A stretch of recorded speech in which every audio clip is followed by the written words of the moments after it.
கும்மிடிப்பூண்டி மக்களின் நீராதாரமாக இருந்த 48 ஏக்கர் பரப்பளவு கொண்ட ஏரி இப்போது ஒரு மிகப்பெரிய சுகாதார அச்சுறுத்தலாக மாறியுள்ளது. இதனால் அப்பகுதி மக்கள் நாள்தோறும் பல்வேறு இன்னல்களுக்கு ஆளாகி வருகின்றனர். ஏன் இந்த நிலை? விவரிக்கிறது இந்த செய்தி தொகுப்பு.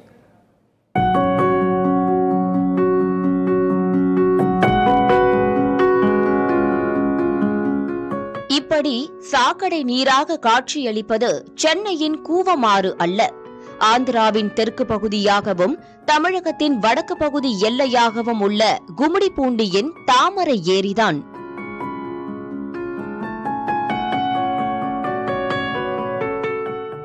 ஒரு காலத்தில் நீர் ஆதாரமான ஏரி தற்போது தொழிற்சாலைகளில் இருந்து வரும் சுத்திகரிக்கப்படாத கழிவுநீர் மற்றும் ரசாயனங்கள் கலப்பதால் முழுக்க முழுக்க சாக்கடை ஏரியாக காட்சியளிக்கிறது. இந்த பகுதியில் துர்நாற்றம் நிரந்தரமாகிவிட்டது.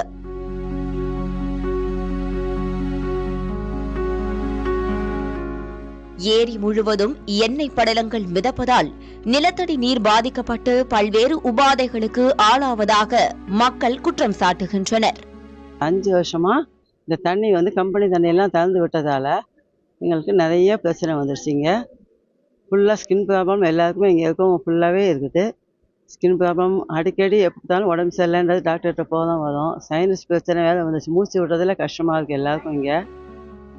மேலும் கழிவு நீர் கலப்பால் நகரின் நிலத்தடி நீர் கடுமையாக பாதிக்கப்பட்டுள்ளது.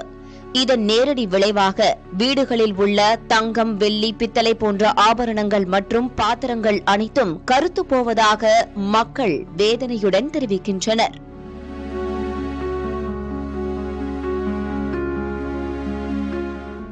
இதுகுறித்து பலமுறை புகார் அளித்தும் நீர்வளத்துறை மற்றும் மாசு கட்டுப்பாட்டு வாரியம் நடவடிக்கை எடுக்கவில்லை என குற்றம் சாட்டுகின்றனர்.